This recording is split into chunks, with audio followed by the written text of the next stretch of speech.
بسم اللہ الرحمن الرحیم۔ السلام علیکم ورحمۃ اللہ وبرکاتہ۔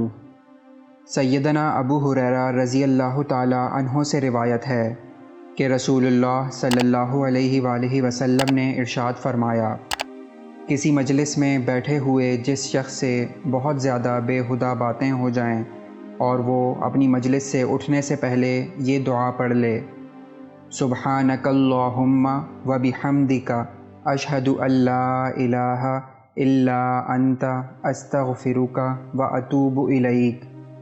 اے اللہ، تو پاکیزہ ہے اپنی حمد و ثنا کے ساتھ، میں گواہی دیتا ہوں کہ تیرے سوا کوئی معبود نہیں، چنانچہ میں تجھ سے بخشش مانگتا ہوں اور تیرے حضور توبہ کرتا ہوں۔ تو اس مجلس میں سرزد ہونے والی اس کی ساری لغزشیں معاف کر دی جاتی ہیں۔